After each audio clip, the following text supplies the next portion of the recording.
Le Togo à travers son ministère des Sports réaffirme son engagement contre le dopage dans le milieu du sport et dans les activités physiques.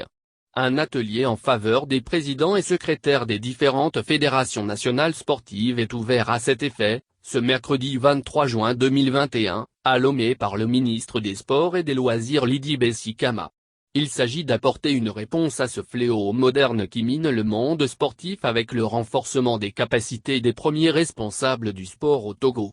L'objectif est d'intensifier la lutte en la matière, préserver la santé des sportifs togolais et leur permettre de briller en remportant des victoires loyales et exemptes de vices.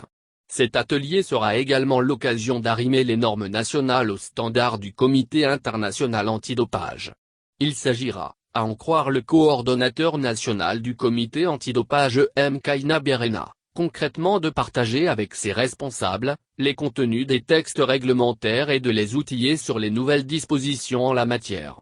Définis comme l'utilisation de substances et procédés de nature à modifier artificiellement les capacités du sportif ou à masquer l'emploi de substances et procédés ayant cette propriété en vue ou à l'occasion d'une compétition, le dopage nuit gravement à la santé de l'individu et de sa société.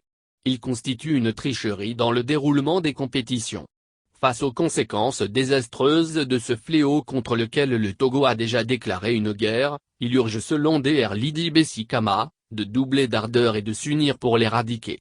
Le besoin de continuer de lutter contre le dopage dans le milieu sportif demeure réel. Le dopage ne disparaîtra pas si nous baissons la garde. Il deviendra de plus en plus sophistiqué, a-t-elle insisté. Le Togo s'est résolument engagé dans cette lutte en signant la déclaration de Copenhague en 2003 et en ratifiant la Convention internationale contre le dopage dans le sport, adoptée à Paris le 19 octobre 2005, par la loi numéro 2009-008 du 20 mai 2009. Ainsi le pays dispose dès lors d'un comité national antidopage, bras armé du gouvernement. Le Togo s'est doté d'une stratégie de lutte contre le dopage, ce qui lui vaut une mention très bien auprès des instances internationales. Les travaux prennent fin ce jeudi 24 juin 2021 à Lomé et seront suivis par d'autres séries de formations à l'endroit d'autres acteurs. Togo Réveil.